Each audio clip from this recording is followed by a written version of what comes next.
નમસ્તે વિદ્યાર્થી મિત્રો, ફરીથી એક વખત તમારું સ્વાગત છે.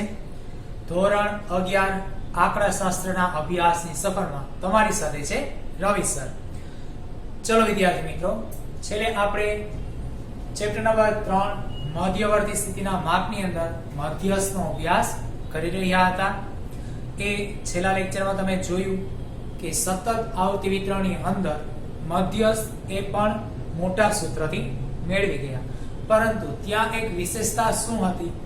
તો આપેલી જે માહિતી હોય એ સતત આવૃત્તિ વિતરણ સ્વરૂપે હોવા છતાં મૂળ સતત આવૃત્તિ વિતરણમાં ન હતી. એટલે કે થી ઓછી સંચય આવૃત્તિ આપેલી હતી અને એને પહેલા તો આપણે સતત આવૃત્તિ વિતરણમાં મેળવી તૈયાર કરી, ત્યારબાદ મધ્યસ્થ મેળવી ગયા. તો આજનો વિષય પણ એ જ છે, સતત આવૃત્તિ વિતરણ જે છે એની અંદર મધ્યસ્થ તૈયાર કરીએ. અને આ મધ્યસ્થ જે તૈયાર કરીએ છીએ એમાં પણ આ વખતે પણ હજી સંચય આવૃત્તિ આપેલી છે અને આ સંચય આવૃત્તિમાં મૂળ આવૃત્તિ વિતરણ લઈ અને મધ્યસ્થ તૈયાર કરીશું. તો ચલો વિદ્યાર્થી મિત્રો, છેલ્લે આપણે એક ઉદાહરણ જોયું હતું. તો આજે આગળના ઉદાહરણમાં જઈએ, ઉદાહરણ નંબર 24, અને એની રકમ તમારી સામે બોર્ડ પર તૈયાર જ છે. જ્યારે તમે ટેક્સ્ટ બુક લઈને બેઠા છો તો એમાં પણ જોઈ શકો છો. તો ઉદાહરણ નંબર 24 જે છે એની રકમ આ મુજબ કંઈક છે. એક શહેરમાં જુદા જુદા દિવસે માપેલું હવાના પ્રદૂષણનું સ્તર નીચે પ્રમાણે છે. પ્રદૂષણના સ્તરનો મધ્યસ્થ શોધો. તો વાક્ય રચનામાં તો કંઈ અટપટું નથી, સ્પષ્ટ કહી દીધેલું છે. શહેરના જુદા જુદા દિવસે જે માપેલું પ્રદૂષણનું સ્તર છે એ નીચેના કોષ્ટકમાં છે અને મધ્યસ્થ શોધો. પણ મધ્યસ્થ શેનો શોધવાનો છે? તો પ્રદૂષણના સ્તરનો. જે હવે તમે જાણો છો કે જ્યાં અંડરલાઈન હશે એ આપણા માટે મહત્વનો ભાગ હોય. તો આ કોણ છે? અવલોકન, જેની તમને હવે આદત પડી ગઈ છે.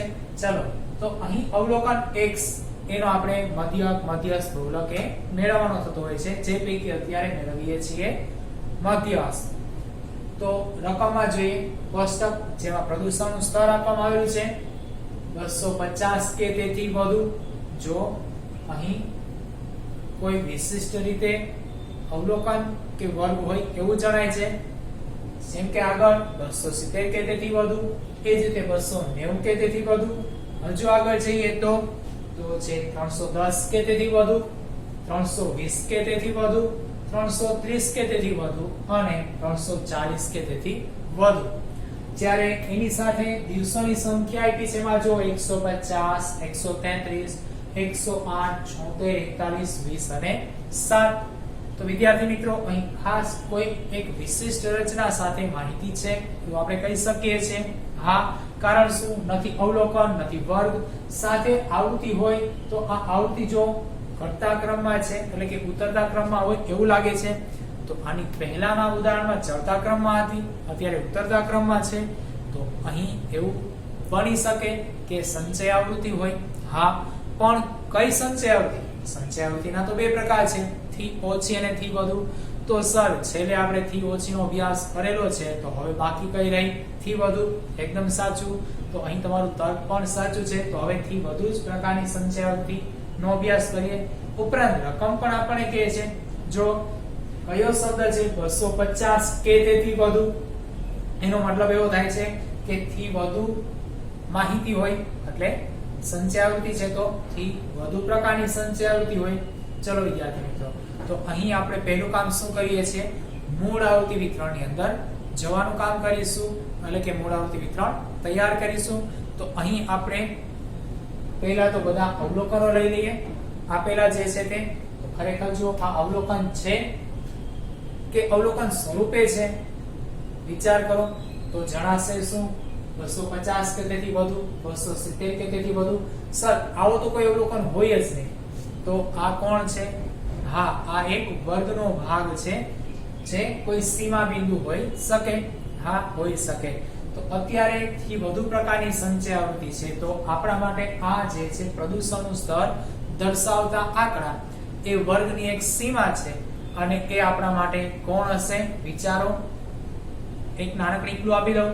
પહેલાના દાખલામાં આપણી પાસેથી ઓછી સંચય આવૃત્તિ હતી, ત્યાં ઉર્ધ્વ સીમા બિંદુ હતી. તો હવે અહીંયા કોણ હોય? એકદમ સાચું, અધઃ સીમા બિંદુ જ હોય. તો આ બધી જ વર્ગની અધઃ સીમા બિંદુ છે. ચલો તો પેલા વર્ગ તૈયાર કરીએ અને ત્યારબાદ એની સાથે એની આવૃત્તિ પણ મૂકીએ. તો અત્યારે અહીં નીચે જ પેલા તમારો જવાબ કોષ્ટક તૈયાર થાય એ પેલા મૂળ આવૃત્તિ વિતરણ લઈ લઈએ છીએ એકવાર.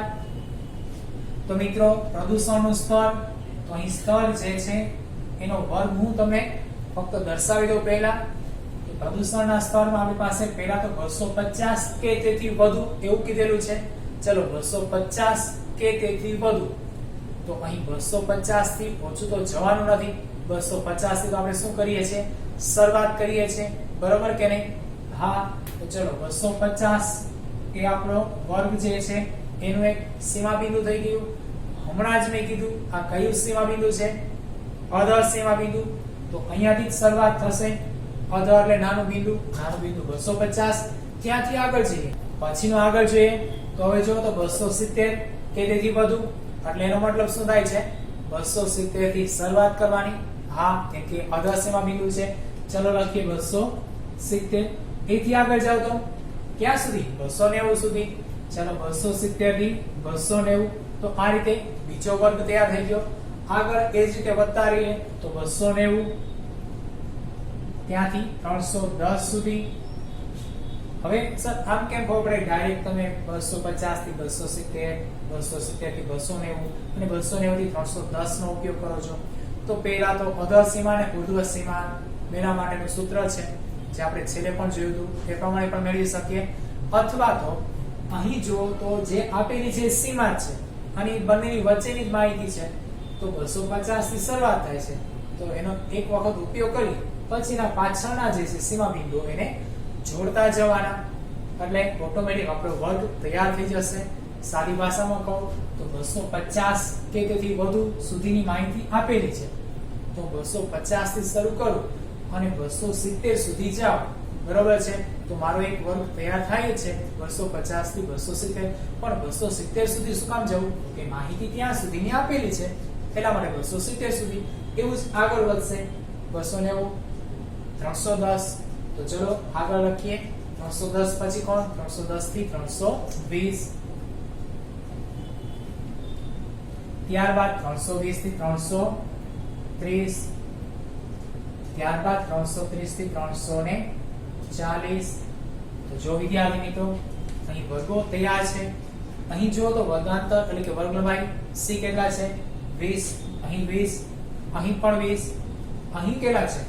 10. અહીંયા તો ક્લાસ લેન્થ એટલે કે વર્ગ લંબાઈ ફરી ગઈ. તો અહીંયા કોઈ પણ જાતની ચિંતા નથી, કારણ આ મધ્યસ્થ છે.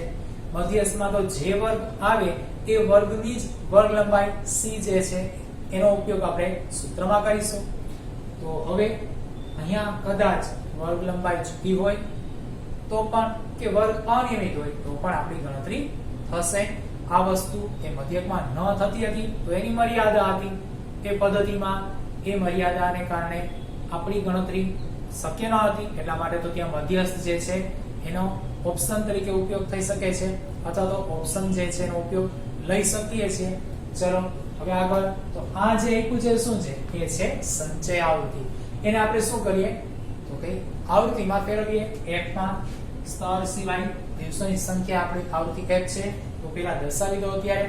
તો પેલા 150. આ 150 શું કહેવા માંગે છે એ સમજીએ. તો અહીં દિવસોની સંખ્યા છે 150 દિવસો. જે 250 કે તેથી વધુ હોય એવા સ્તરવાળા દિવસો, એવા પ્રદૂષણના દિવસો કેટલા? 150 છે. પણ આપણે કેટલા જોઈએ છે? જો તો 250 થી 270 વચ્ચે. તો શું કરવાનું? આ બે સંખ્યાનો ઉપયોગ કરવાનો. અને થી વધુ છે તો હવે 150 માંથી 133 બાદ કરવાનું, અથવા સાદી મોટી સંખ્યામાંથી નાની બાદ કરવાની. જ્યાં બાદ કરી છે ત્યાં લખવાની. જેમ કે 150 એમાંથી 133 બાદ કરું અને હું લખીશ ક્યાં? 150 ના સ્થાને. ચલો 150 એમાંથી 133 ને હું શું કરું છું? હવે બાદ કરું છું. ચલો તો 150 - 133 કરો કેટલા આવે છે? 17. ઓકે, ચલો અહીં આવે છે 17. ત્યારબાદ હવે 133 એમાંથી કેટલા બાદ થશે? 108. તો 133 માંથી 108 ને બાદ કરી દઈએ. અથવા તો ઊંધી રિવર્સ પ્રક્રિયા પણ કરાય. 108 માં કેટલા નાખીએ તો 133 થાય. એ રીતે પણ થઈ શકે છે. ચલો અહીં વાત કરીએ તો 133 છે એમાં 108 બાદ કરવા છે. સાદી ગણતરી તો કે 100 માંથી 100 વ્યા ગયા. ચલો કેટલા વધ્યા 33 અને 8. હવે 33 માંથી શું કરીએ 8 બાદ કરવા છે. તો હજી કોમન ગણતરી 33 માંથી 3 કાઢી નાખો. 30 જ વધ્યા.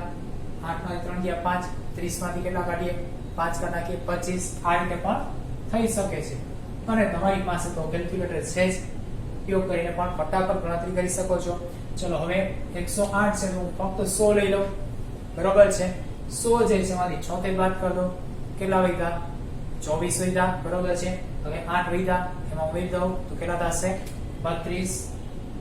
હવે ચેક કરી લો 8 માંથી 6 જાય 2, 10 માંથી 7 જાય 3. બરોબર છે. ચલો એ જ રીતે 76 જે છે એમાંથી 41 બાદ કરી નાખીએ છીએ. કેટલા આવે છે જો તો 35 વધે છે. કઈ રીતે 6 માંથી 1 ગયા 5, 7 માંથી 4 ગયા 3. હવે આગળ જઈએ તો 41 માંથી 20 બાદ કરીએ કેટલા વધશે 21. સાચું છે. બરોબર. અને 20 માંથી 7 તો બાદ કરતા વધે 13. તો આ આપણી આવૃત્તિ F તૈયાર છે.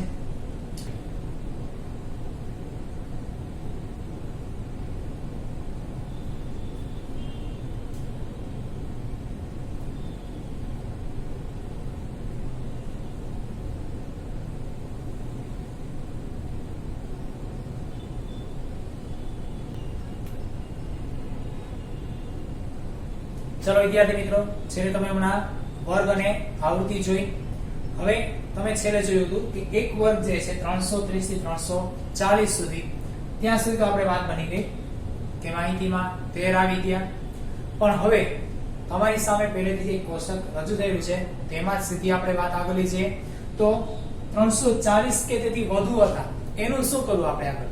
તો ચલો 340 કે તેથી વધુ એના માટે આપણી પાસે કોઈ હવે આગળ માહિતી નથી. તો 340 કે તેથી વધુ એ ખુલ્લા છેડાવાળો વર્ગ રાખી દેવાનો, એનો છોડી દેવાનો અને એની સામે છેલ્લે જે આપણે આપેલા અંક છે એટલે કે દિવસોની સંખ્યા આવૃત્તિ f છે એ મૂકી દેવાની. તો અહીં આપણે છેલ્લે 7 મૂકેલા છે. તો હવે આપણી પાસે જે બાજુમાં કોલમ છે CF જે મેં પહેલાથી તૈયાર કરેલી છે એટલે કે સંચય આવૃત્તિ એ તૈયાર કરીએ. તો સર હમણાં અહીં સંચય આવૃત્તિ હતી તો પાછી કેમ અહીં તૈયાર કરવાની? ચલો વિદ્યાર્થી મિત્રો યાદ કરો, પૂર્વમાં પણ કીધેલું હતું, ફરીથી એકવાર રિપીટ પણ કરી દઉં છું અહીં કે જ્યારે આપણે મધ્યસ્થ તૈયાર કરીશું ત્યારે અવર્ગીકૃત માટે ચડતો ક્રમ કે ઉતરતો ક્રમ જોશે. તો વર્ગીકૃત માટે સંચય આવૃત્તિ જોશે. બરોબર. પણ કઈ સંચય આવૃત્તિ? યાદ કરો, હા, થી ઓછી સંચય આવૃત્તિ. હંમેશાથી ઓછી સંચય આવૃત્તિનો જ અહીં ઉપયોગ થાય છે. ચલો વિદ્યાર્થી મિત્રો, તો થી ઓછી સંચય આવૃત્તિ તૈયાર કરી લઈએ છીએ. જેમ કે પહેલામાં 17 એના એમ જ રહે છે.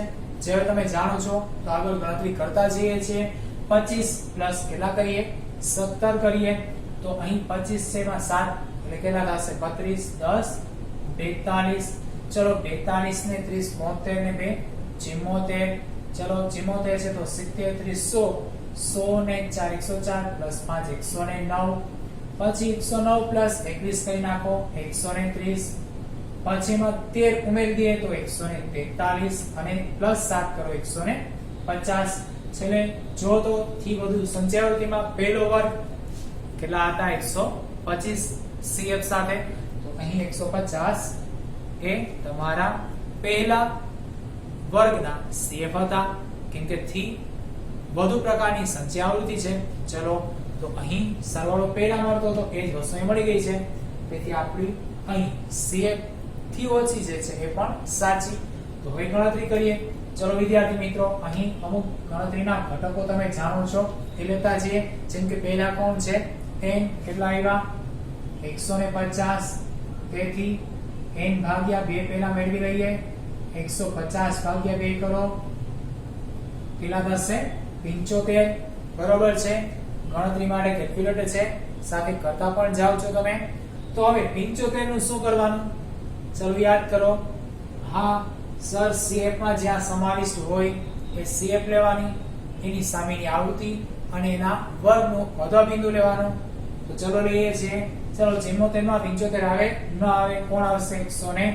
9 એની સામેની આવૃત્તિ f35 એની સામેનો વર્ગ 310 થી 320 જેમાં અધરસીમા બિંદુ 310 લેવાના ઉપરાંત વર્ગો ચેક કરો નિવારક કે અનિવારક કેમ ચકાસણી કરાય તો અહીં અધઃ અને ઉર્ધ્વ સીમા બિંદુ જોઈ લેવાના પસંદ થયેલા વર્ગ નું અધઃ સીમા બિંદુ ઉપલા વર્ગનું ઉર્ધ્વ સીમા બિંદુ બંને એક જ છે હા 310 બંને એક જ છે તો આ કેવી થઈ ગઈ નિવારક વર્ગ રચના છે તો અહીં અધઃ સીમા L 310 લખી લઈએ આપણે તેથી L 310 ઉપરાંત આ જ વર્ગની વર્ગ લંબાઈ તો અહીં 310 થી 320 કેટલા છે 10 વિદ્યાર્થી મિત્રો ખાસ યાદ રાખશો મધ્યસ્થમાં જે વર્ગ હોય એની જ વર્ગ લંબાઈનો ઉપયોગ કરવાનો હવે આગળ f કેટલા 35 ત્યારબાદ CF 109 જે છે એની ઉપરની CF જે કેટલા છે 74 તો ચલો અહીં લખી નાખીએ છીએ CF 74 હવે સૂત્રમાં કિંમત એકદમ સાચું ચલો તો મધ્યસ્થ m બરાબર L પ્લસ n ભાગ્યા 2 માઈનસ CF છેદમાં 1 ગુણ્યા C જ્યાં L કેટલા છે 310 પ્લસ n ભાગ્યા 2 75 માઈનસ CF કેટલા છે 74 છેદમાં F કેટલા છે તો F કોણ છે 35 ગુણ્યા C આપણી વર્ગ લંબાઈ 10 તો હવે 310 એમના એમ જ રાખીએ પ્લસ 75 માંથી 76 બાદ કરતા વધશે તો અહીં લખી નાખી 1 ગુણ્યા અંશમાં 10 છે પરંતુ છેદમાં કેટલા 35 ચલો સાદરૂપ 310 પછી પ્લસ 1/35 ગુણ્યા 10 છે અંશનો ગુણાકાર લઈ લ્યો 310 પ્લસ 10 * 10 છેદમાં કેટલા છે 35 હવે સાદરૂપ તો 310 હજી એમનો લઈએ છીએ આપણે પ્લસ 10 ભાગ્યા 35 કરો જો કેલ્ક્યુલેટર છે તમારી પાસે તો કેટલા આવે છે 0.2857 બરોબર છે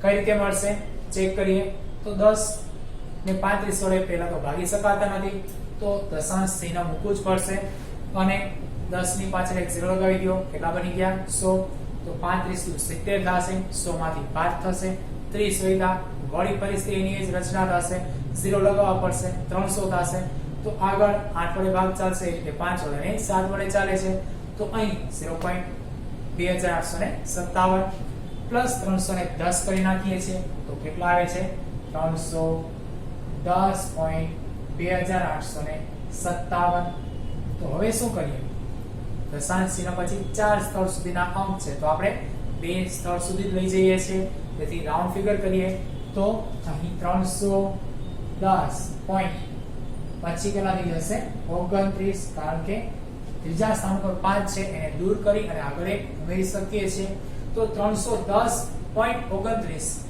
એ તમારા અહીં આપેલા માહિતી જે છે એના સ્તર નું મધ્યસ્થ માપ દર્શાવે છે એટલે કે આપણને જે શહેરની માહિતી આપેલી હતી એ શહેરની અંદર છેલ્લા આપેલા દિવસોની માહિતીનો મધ્યસ્થ 310.29 પ્રદૂષણનું સ્તર રહેવા પામે છે ચલો વિદ્યાર્થી મિત્રો આ જ પ્રકારે તમે હવે આવા વિશિષ્ટ સંજોગોમાં સતત આવૃત્તિ વિતરણ ને મૂળ આવૃત્તિ વિતરણમાં લઈ આવી અને એના મધ્યસ્થ તૈયાર કરી શકો છો અને આવા દાખલાઓ જે છે એનો અભ્યાસ તમે તમારા સ્વાધ્યાયના દાખલાથી પરિપક્વ કરી શકો છો નવા દાખલાઓ નવા લેક્ચરમાં લઈને આવીએ ત્યાં સુધી આવજો